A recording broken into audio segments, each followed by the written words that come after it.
ഹിറ്റുകളുടെ തോഴൻ സംവിധായകൻ ലാലിൻ്റെ മകനെന്ന മേൽവിലാസവും ലാൽ ജൂനിയർ എന്ന പേരും മതിയായിരുന്നു.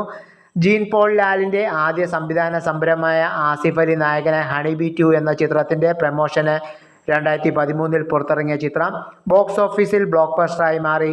യുവത്വത്തിൻ്റെ പ്രസരിപ്പും കൊച്ചി കേന്ദ്രീകൃത കഥയും മച്ചാന്മാരുടെ ലൈഫും യൂത്തിന് നന്നേ രസിച്ചതോടെ ചിത്രം ട്രെൻഡ് സെറ്ററായി മാറി.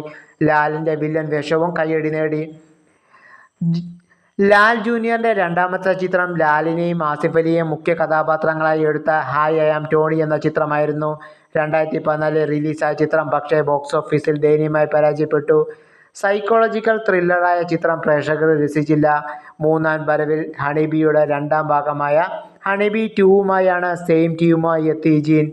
എന്നാൽ ഒന്നാം ഭാഗത്തിൻ്റെ പേര് കളയാമെന്നല്ലാതെ ഹണിബി സെക്കൻഡ് പാർട്ട് കൊണ്ട് ഒരു പ്രയോജനവും ഉണ്ടായിരുന്നില്ല.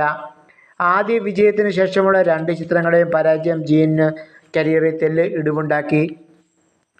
2019 സച്ചിയുടെ തിരക്കഥയിൽ പൃഥ്വിരാജിനെയും സുരാജിനെയും നായകന്മാരാക്കി ലാൽ ജൂനിയർ സംവിധാനം ചെയ്ത ഡ്രൈവിംഗ് ലൈസൻസ് ആയിരുന്നു നാലാമതായി ലാൽ ജൂനിയർ സംവിധാനം ചെയ്ത ചിത്രം.